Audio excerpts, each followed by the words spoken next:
안녕하세요. 이정입니다. 저희는요, 이제 어려웠던, 그리고 조금은 복잡하고 지루했던 법 이야기까지 했고요. 저희 이제 26번 지문부터 넘어가려고 합니다. 26번 지문으로 넘어갈 건데, 26번부터 29번.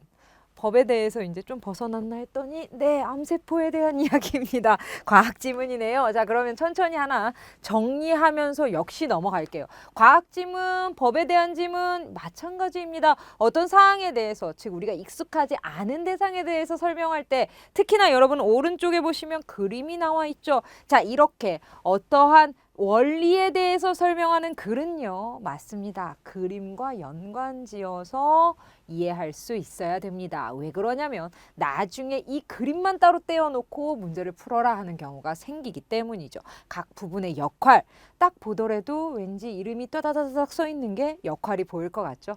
그 부분의 역할, 그리고 이것을 통과함으로써, 즉 이 과정을 거침으로써 우리에게 어떠한 이로운 점이 있는지도 한번 눈여겨보셔야 됩니다. 자, 그럼 문제 한번 보면서 지문은 우리가 다 읽지는 않고 스킵 하면서 읽어보도록 할게요. 암의 발생 여부나 암의 악성도 등을 형태학적으로 관찰하는 방법은, 기존에는 형태학적으로 관찰을 했나 봐요. 형태학적으로 관찰하는 방법은 시간이 많이 소요될 뿐만이 아니라 세포의 핵이나 DNA의 상태를 정확하게 알 수 없기 때문에 암의 진행 상황을 예측하고 그에 따른 임상 치료를 효과적으로 할 수 없다는 한계가 있었습니다. 그래서 유세포 분석법은 이러한 한계를 극복하여 암의 발생 여부나 악성도 및 세포의 현재 상태를 빠르고 정확하게 예측할 수 있는 방법입니다. 우리 뭐에 대해서 알아볼 겁니까? 유세포 분석법이요. 저는 필기하지만 여러분은 부분의 동그라미나 여러분만의 표식을 해두시면 좋겠네요. 이 방법은요, 뭘 할 수 있냐면 형광염료로 세포, DNA 세포 등의 세포 내 물질들의 염색을 합니다. 이후 부유액 상태로 만들어 유세포 분석기 내부에 고속으로 통과시켜서 세포의 물리적 특성과 생물학적 특성을 파악하는 데 활용이 됩니다. 그러면서 오른쪽 그림 1에 유세포 분석기 기본 구조도가 나와 있습니다. 나와 있네요. 그러니까 염료로 어때요? 염색을 한 후에 무엇으로? 부유액 상태로 어때요? 위에 올려놓고요. 내부에 고속으로 통과를 시켜서 필요한 부분을 쫙쫙쫙 뽑아낸 후에 마지막으로 폐기물과 수집통으로 나가게 되는 그러한 구조이겠구나라는 거 우리 짐작할 수 있습니다. 유세포 분석은 유세포 분석기로 빛의 세기를 통해 세포의 특징을 파악합니다. 세포 검체를 하전시켜 분류하는 방법입니다. 유세포 분석법을 시행할 때에는 먼저 형광물질로 염색된 세포 검체를 부유액 상태로 만든 후에, 이게 바로 무엇입니까? 이 부분이 어떠한 방식으로 유세포 분석기를 통과해서 밝혀내는지 그 방법에 대해서 지금 이야기하고 있습니다.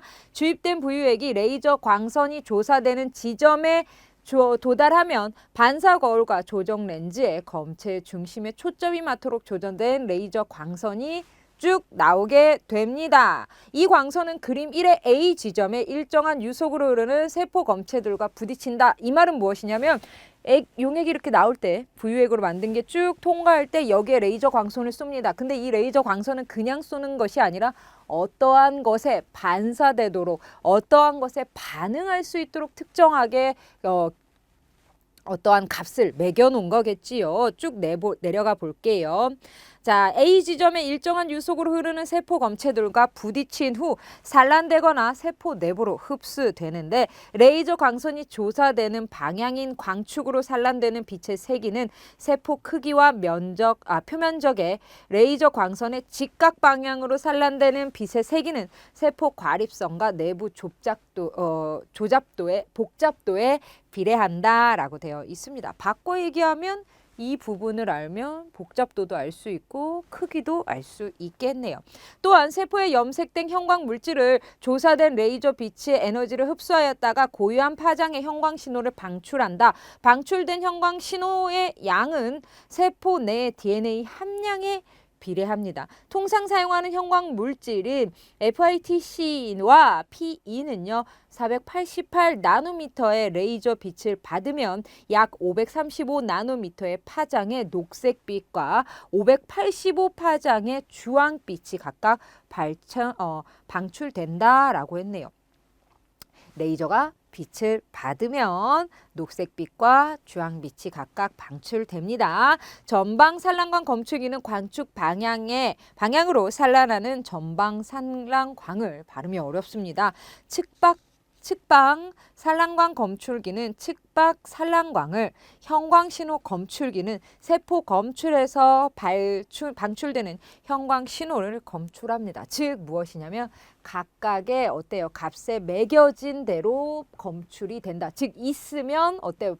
서로 영향을 주고받으면서 반응을 하게 된다라는 거지요. 쭉 내려올게요. 예를 들어 FITC가 방출하는 형광신호를 검출하고다가 살 경우 535 근처의 파장을 통과하여 광학 필터를 사용해야 하므로 535 근처를 통과하는 광학 필터를 사용해야 하므로 530 플러스 마이너스 15 나노미터 파종을 통과하여 530에 30, 즉 플러스 마이너스니까 535를 해야 되니까 어때요? 위아래로 어때요? 그 값을 매기는 거죠. 광학 필터를 사용합니다. 검출기를 통과한 산란광은 광전자간에 의해 형광신호는 광전자 증폭관에 의해 증폭된 후 전기신호로 바뀌어 컴퓨터 화면에 나타나게 됩니다. 이들은 각 색표별 크기와 물리적 특성, 내부 복잡도 등과 같은 생물학적 특성에 따라 2차원 좌표상의 X축과 Y축상의 점들로 표시가 됩니다. 밑에 그림 한번 볼까요? 그림 1을 보면요. 전방 산란광 신호 단위 나노미터라고 되어 있는데요. 이 X축, 이 부분은요. 세포 크기와 표면적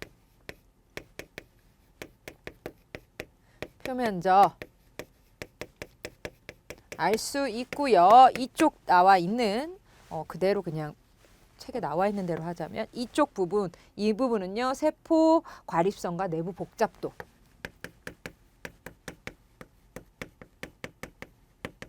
알 수 있습니다. 이 부분 있죠. 이렇게 그다음에 이렇게 여러분들 교재에 나와 있는 이 부분입니다. 그림 2는요. 세포별 크기와 내부 복잡도 상관관계를 세포별, 분표별로 파악하는 그런 그래프고요. 그림 3은요. 여러분 밑에 보시면 나와 있을 거예요. 보면 계속 읽어볼게요. 그림 2는 전방과 측박 산란광 신호를 한 좌표 평면에 나타내요. 세포별 크기와 내부 복잡도의 상관관계를 세포의 분포 비율로 파악하기 위해 할 수 있는 그래프이다라고 하면서 설명 나왔고요. 쭉 내려와서요. 자, 그 다음 볼게요. 사람의 정상적인 체세포에는 2배체의 염색체들이 들어있는데 분열이 진행될 때는 그 수가 2배로 증가되었다가 체세포 분열이 완료되면 세포가 둘로 분열되어 다시 2배체가 된다. 그러나 암세포의 염색체 수는 정상세포와 다르게 나타나는데요. 세포 내 DNA 함량은 염색체 수에 따라 달라지고요. 정상세포와 암세포는 DNA 함량이 다릅니다. 그래서 DNA는 형광신호로 그 특성을 파악할 수 있기 때문에 형광물질로 DNA를 염색하여 그 특성을 파악합니다. 이와 같은 것은 그림 3과 같이 표시된다. 이를 통해 환자의 암 발생 여부를 파악할 수 있다라고 되어 있네요. 그림 3은요. 암 발생 여부를 파악할 수 있습니다. 정상인의 경우 정상인의 체세포는 2배체에 늘어났다 줄어들었다. 그러나 다시 2배체인데 약간 암에 걸렸거나 암세포로 된 그러한 염색체들은 어때요? 약간 다르다라고 했으니 그림 3을 통해 우리는 암 발생 여부를 파악할 수 있겠네요.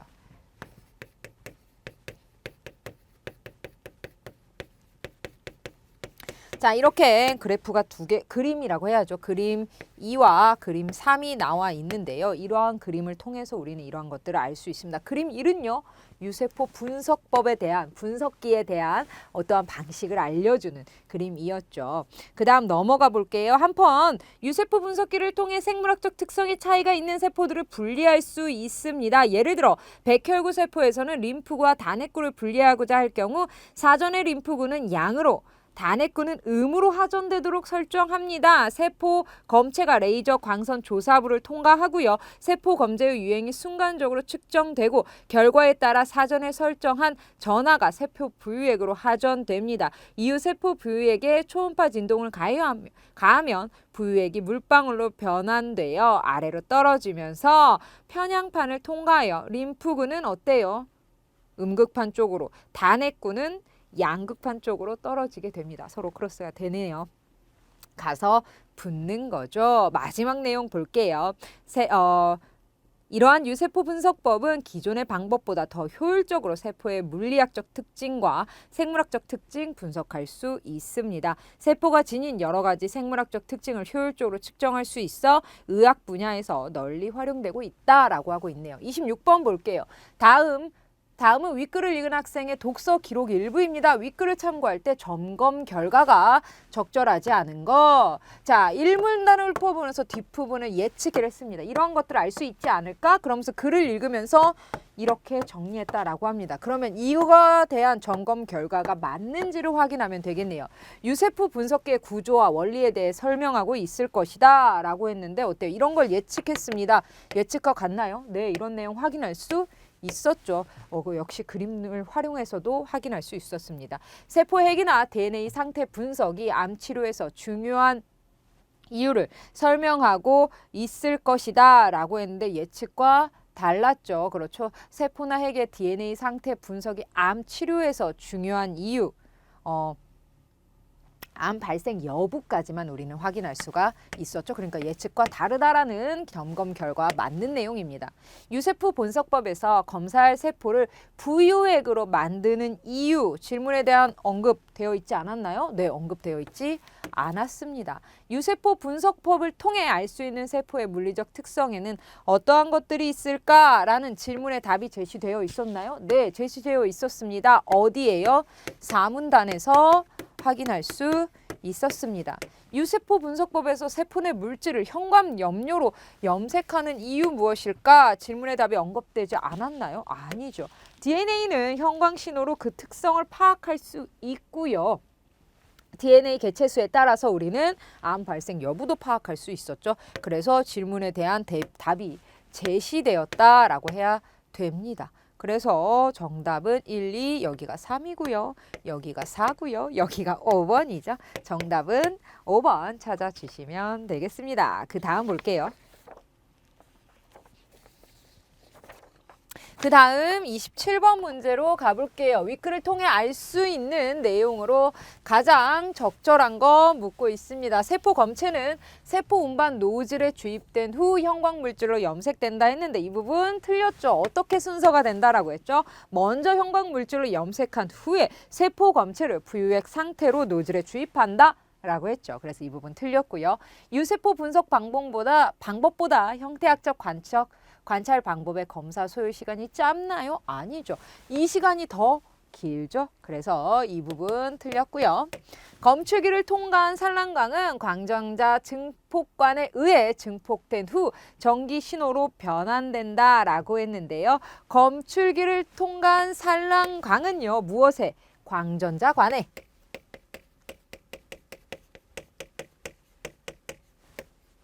그 다음에 형광 신호는 무엇에? 광전자 증폭관에 의해 증폭된 후 되는 거죠. 그래서 이 부분 어때요? 짝이 잘못 지어졌네요. 이렇게이고요. 세포 검체에 부딪혀 전방산란 검출기를 통과한 빛을 분석하면 세포와 크기, 표면적 알 수 있습니다. 그 다음 세포의 물리적 특성을 분석하기 위해 조사된 레이저 광선은 세포 검체에 부딪힌 후 모두 산란되는 게 아니라 산란되거나 그 다음에 무엇된다? 세포 내부로 흡수된다. 된다라고 그랬죠. 그래서 그 내용 정리해 주시면 되겠네요. 내용으로 가장 적절한 것은 4번 찾아주시면 되겠습니다. 그 다음 28번입니다. 그림 2와 3을 통해 알 수 있는 내용으로 적절한 것이라고 묻고 있습니다. 그림 2를 볼 때 B는 A보다 세포 가립성과 내부 복잡도가 더 크다라고 했는데요. 맞지요? 여기가 A, B, C 이렇게 되죠. A, B, C. 그래서 보면 A는 24, 17, 38. 24, 17, 38이라고 되어 있습니다. B는요, A보다 세포 과립성, 내부 복잡도가 더 크다라는 거 알 수 있고요. 그림 2로 볼 때 세포 크기가 작더라도 전체 검체에서 차지하는 비율 클 수 있나요? 네, 여기가 24%니까 클 수 있습니다. 그림 3을 보면 삼배체 존재를 통해서 암 환자의 암 발생 여부 판단할 수 있습니다. 건강한 사람은 대부분 2배체라고 했지요. 그림 3의 경우 DNA 함량이 큰 검체일수록 전체 세포 검체에서 차지하는 비율이 높다라고 했는데 이 내용은 아니고요. 그 다음 그림 2는요. 세포별 크기와 내부 복잡도의 상관관계를 통해 그림 3은 방출하는 형광신호의 양에 따른 세포의 특성을 파악할 수 있습니다. 적절하지 않은 것은 4번 하나 찾아주시면 되겠네요. 그 다음 우리는 29번 갑니다. 자, 보기는요. 유세포 분석기의 일부를 도식화한 것입니다. 그대로 나와 있네요. 윗글을 바탕으로 보기를 이해한 내용으로 적절하지 않은 것. 가에 주입되는 세포 부유에게는 FITC와 P2로 염색된 세포 검체가 포함되어 있습니다. 어떻게 하나요? 편향판을 통해서 마지막까지 확인할 수 있는 거죠. 그래서 형광 검출기 결과도 나왔기 때문에 확인할 수 있고요. 나는요. 반사 거울과 조정 렌즈에 의해서 세포 검체의 중심에 초점이 맞도록 조정되었을까요? 나를 보면 레이저 광선이죠. 그렇죠. 그런 거에 맞게 초점이 되어 있을 거고요. 기억에서 560에 30 광학 필터를 부착했다면 광학 필터가 560에 30 광학 필터가 부착됐다면 다에서는 585 파장의 형광 신호를 검출하지 못했을까요? 라고 보면요. 만약에 560에 30이라면 우리 검사 플러스 마이너스 검사할 수 있는 범위 조정하는 거 앞에 내용에서 읽었죠. 그렇기 때문에 560에 플러스 마이너스 15죠. 그렇기 때문에 545에서 575 까지 우리 나노미터 확인할 수 있습니다. 그렇기 때문에 585의 파장 형광 신호는 검출하지 못할 것 같습니다. 자, 라에서 측정되는 신호의 세기는 라를 보면 측방 산란광 검출기입니다. 신호의 세기는 마에서 측정된 신호와 달라 세포 검체 내부에 포함된 물질의 영향을 받지 않습니까? 아닙니다. 둘 다 영향을 받습니다. 자, 5번입니다. 자, 발을 통과하여 녹색 형광 신호를 방출한 세포 검체가 음으로 만약에 하전되었다면 이 부분 잠깐 지울게요. 음으로 하전이 되었다면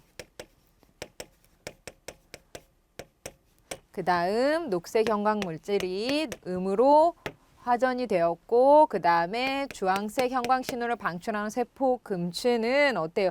음으로 화전됐으면 양으로 양극판에 붙을 것이고 양으로 화전이 됐으면 이제 반대여야 하기 때문에 음극판 분리가 되겠죠. 그래서 이 내용도 역시 맞는 내용입니다.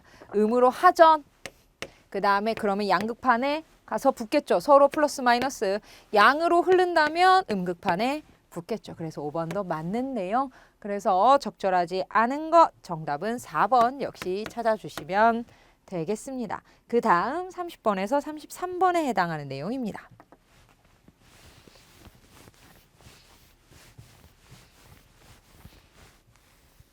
자, 가와 나의 공통점이라고 묻고 있습니다. 보면요. 가는요. 누구의 시냐면 여러분들 잘 아는 익숙하죠. 김소월 시인의 시입니다.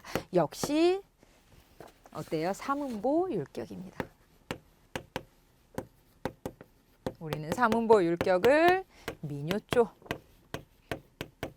노래이다 라고 하고 있지요. 그 다음에 김소월은 너무 유명한 시인이다 보니까 이 시는 약간 여러분들 익숙하지 않을 수도 있는데요. 이 시는요, 내리는 비에 대해서 비애를 노래하고 있습니다. 그 다음 나는요, 머나먼 곳 수완이 들어보셨을 것 같아요. 가난하고 외로웠던 어린 시절에 대한 회상 노래하고 있습니다. 가와 나의 공통점으로 가장 적절한 거, 공간의 이동에 따라 화자의 갈등이 해소된다라고 했는데 갈등 해소 아닙니다. 화자의 내면을 외적 대상에 투영하여 표현하고 있습니까? 네. 가에서는 비나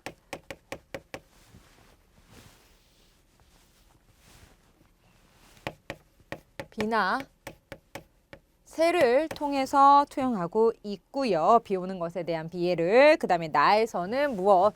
송천동에 대한 것을 외적 대상에 투영하여, 즉 송천동을 투영하여 화자의 내면을 그리고 있습니다. 맞고요. 명사로 종결하여 시적 여운을 느껴진다라고 했는데요. 가에는 해당하지 않고 있죠. 그 다음에 쉼표를 이용하고 있나요? 그것도 역시 알 수 없습니다. 유사한 통사구조 활용한 수미상관 통해 시상을 마무리하고 있나요? 수미상관법도 역시 확인할 수 없습니다. 가장 적절한 것은 2번 하나 찾아주시면 되겠네요. 그 다음 31번이요. 자, 31번 보기를 바탕으로 가를 감상한 내용으로 적절하지 않은 것이라고 되어 있습니다. 온다, 오누나, 오는, 올지라도 연세적 변수를 통해 비가 그치지 않고 계속 내리는 상황과 화자의 처지를 부각하고 있는 거 맞고요. 자, 한 닷새 오는 비에 대한 화자의 심정 어떨까요? 반갑죠. 나그네가 쉴 수 있는 대상이기 때문에. 그렇죠. 물가에서 생업을 이어가는 사람들에게 초하루 상망은 어떨까요? 초하루에 비가 오든지 말든지 역시 상관없는 비이고요. 이때는 역시 날씨에 상관없이 조업을 할 수 없으니까 이때는 어때요? 나그네에게는 반가움. 왜 그러냐면 쉴 수 있으니까.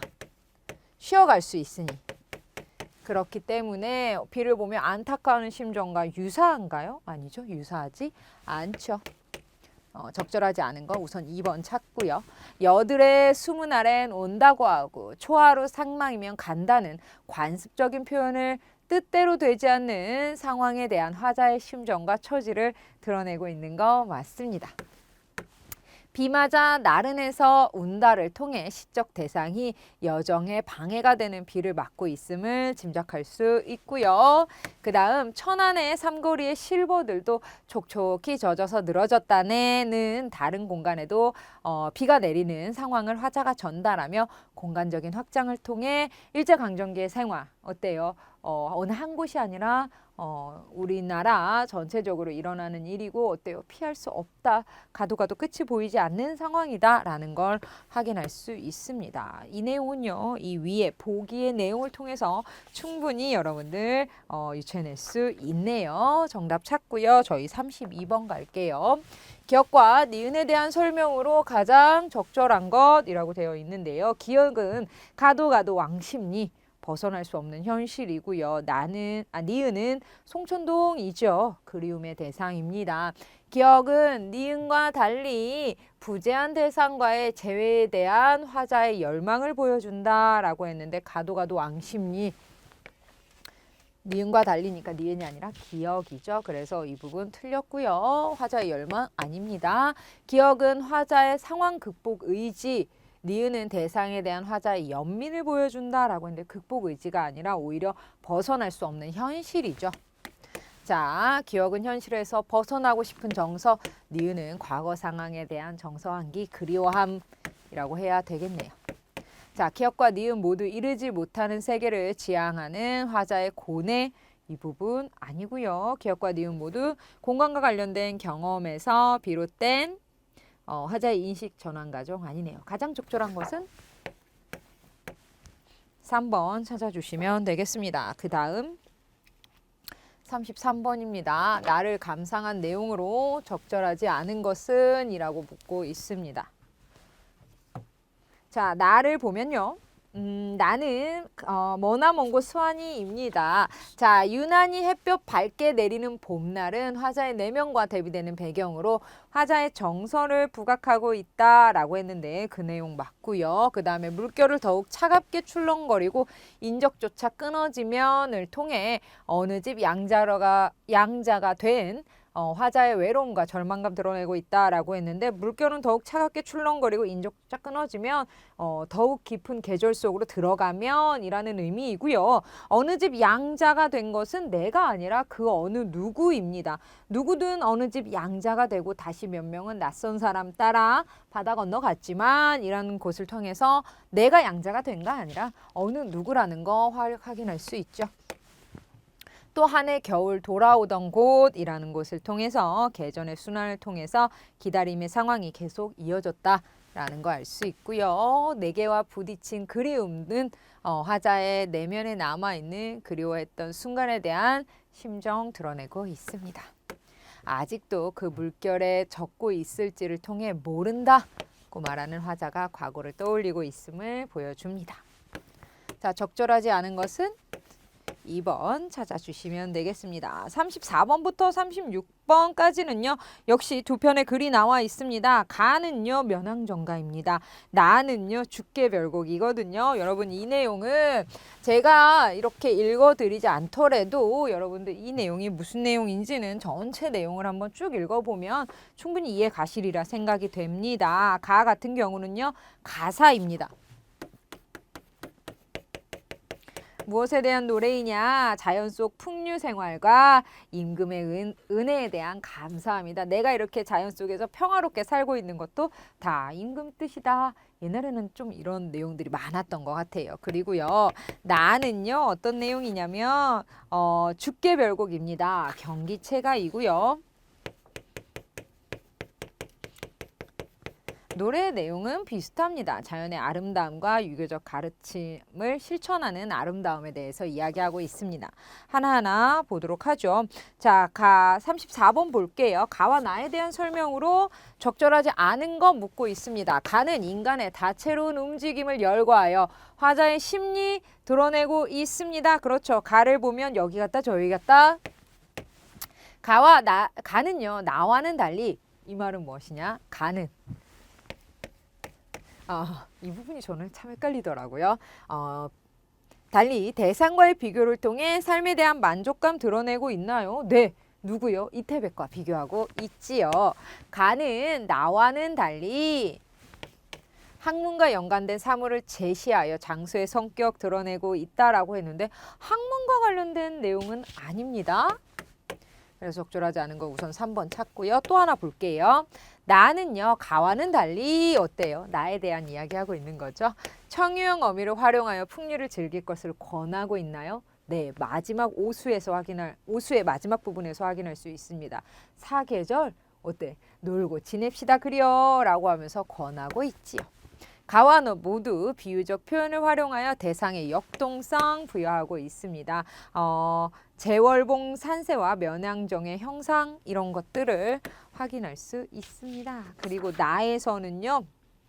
어느 부분 확인할 수 있냐면 찬연한 봉새 날며 옥룡이 서린 듯한 산세 이 부분과 마지막 황국과 단풍이 비단에 수놓은 게 수놓을째 기러기 날아간 뒤에 라고 하면서 어때요? 비유적 표현 사용하는 거 이 부분만 통해서도 확인할 수 있습니다. 자, 그래서 적절하지 않은 것은 3번 찾아주시면 되겠습니다. 그 다음 35번 볼게요.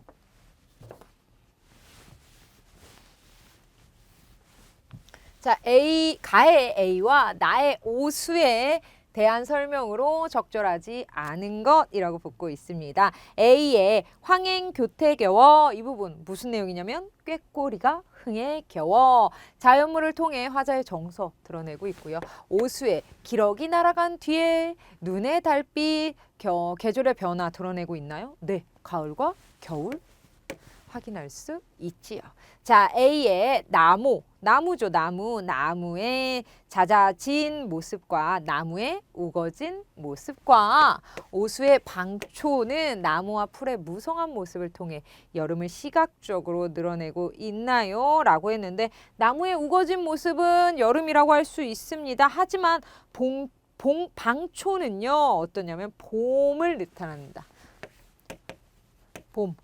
그리고 나무의 우거진 모습은 여름이죠. 그렇기 때문에 모두 여름이다 라고 할 수는 없습니다. 2번이고요.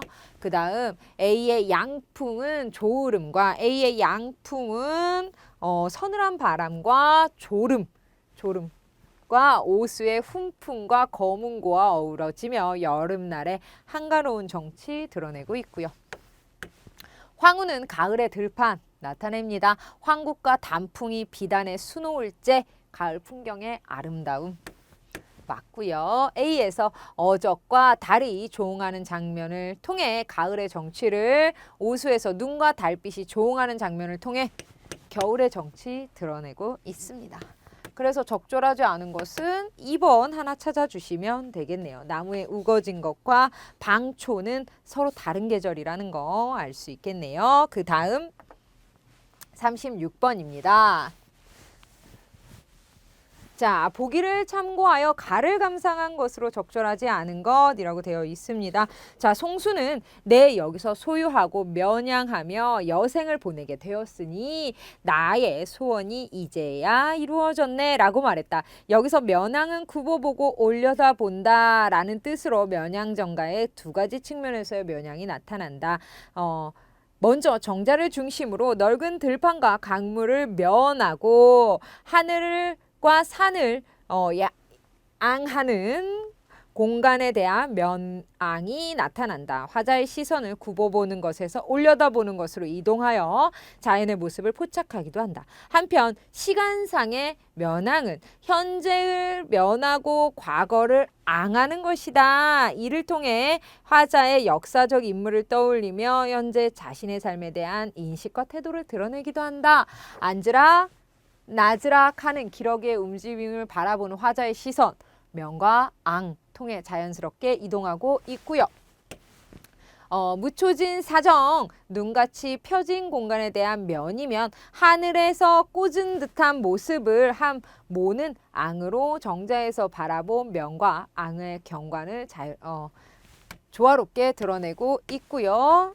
하늘에서 꽂은 것과 펼쳐진 공간, 1월도 한가하다, 세월도 한가하다 라는 시간성의 면과 화자의 생각은 시간상의 앙을 거쳐 니적이야, 그러고야 라고 하는 거. 이때야말로 그때이다 라는 인식을 하게 됩니다. 그죠?